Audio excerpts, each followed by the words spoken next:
Welcome to our Crypto News in 10, a daily podcast bringing you the latest news about crypto in under 10 minutes. It's Sunday, March 1st, 2026, and here's what's moving in crypto. Europe hits a regulatory inflection point for stablecoin services tomorrow. Solana just planted a big flag in payments, and a US bank made it easier to go straight from checking to Sol. We've also got data showing crypto exploits fell to a one-year low in February, miners retooling for the AI wave, and a major stablecoin issuer posting punchy earnings with a surging stock price. Let's dive in. First up, the European Banking Authority's clock runs out tomorrow, Monday, March 2nd, on the transition between PSD2 and MiCA for electronic money tokens. The EBA's February 12th opinion lays out what national regulators should do once the 9-month no-action window ends. In plain English, if you're a crypto asset service provider that touches e-money tokens, think fiat-backed stablecoins, in ways that count as a payment service, you now need proper PSD2 authorization or a qualified partner beyond your MiCA license. Regulators can let firms continue if they meet specific conditions. Those that don't are supposed to wind down affected services and offboard customers. It's a significant operational test, and a preview of how Europe will coordinate stablecoin oversight across securities, banking, and payments rules. Remember, the EBA's 2025 no-action letter set March 2nd, 2026 as the end date. Now it's here. Expect announcements from EU-licensed platforms in the coming days as they clarify their status. One more wrinkle.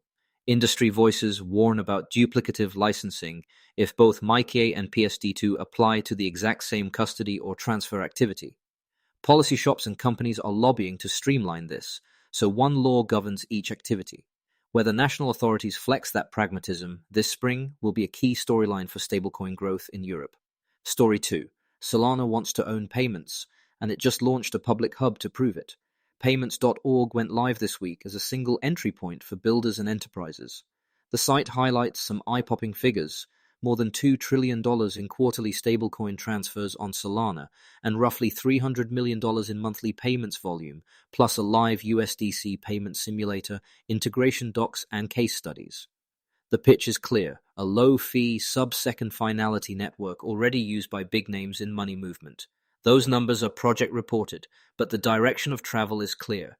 Remittances, payouts, and merchant settlement are leaving the lab and hitting production. And in a notable US banking tie-in, SoFi, yes, the nationally chartered bank, now supports direct Solana network deposits inside its app, giving 13.7 million customers a native on-chain rail without an exchange hop.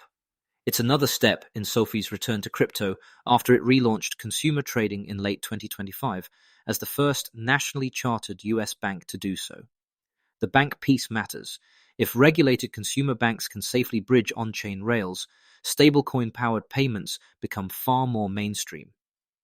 Story 3. Security losses eased sharply.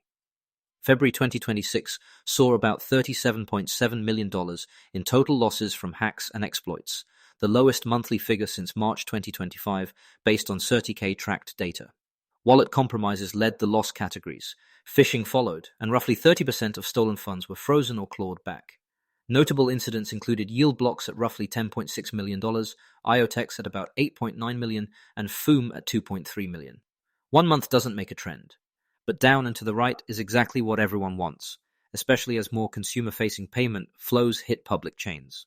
Before we continue, here's a message from our sponsors. Need elite developers fast?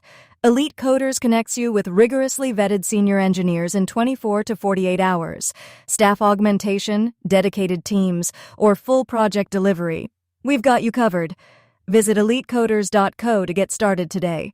All right, let's get back to it. Story 4. Miners are morphing into data center landlords for the AI era. Marathon Digital signed a joint venture with Starwood Digital Ventures, the data center arm of Starwood Capital, to convert and expand selected sites for enterprise, hyperscale, and AI workloads. The partners say they can deliver about 1 gigawatt of near-term IT capacity, with a pathway to 2.5 gigawatts. Starwood handles design, development, tenant sourcing, and operations. Marathon contributes energy-ready sites.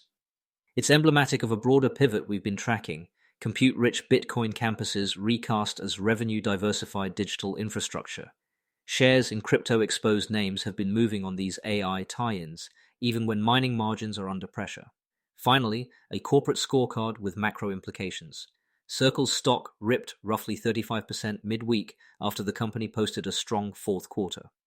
Revenue climbed to about $770 million, up 77% year on year, with earnings per share of 43 cents versus 16 cents expected. Net income hit roughly $133 million, up from about $3 million a year earlier.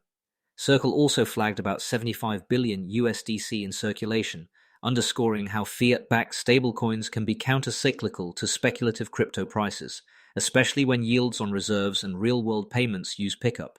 For markets, it's a reminder, stablecoin economics are increasingly their own story, not just a sidecar to Bitcoin's chart. Quick recap. Europe's PSD2 and MiCA transition period ends tomorrow, putting practical pressure on stablecoin service design across the EU. Solana is packaging its payments pitch, complete with big league partners and builder tools, just as SoFi brings native SOL deposits to a US bank app. Security losses cooled in February to the lowest monthly tally in nearly a year. Miners are refitting for AI demand, with Marathon and Starwood targeting gigawatts of capacity, and Circle's blowout quarter shows how stablecoin issuers can thrive even in choppy crypto markets. We'll watch for EU licensing updates Monday, bank-to-chain integrations, and whether the security downtrend sticks as payment volume scales on-chain. Thanks for listening, and see you tomorrow.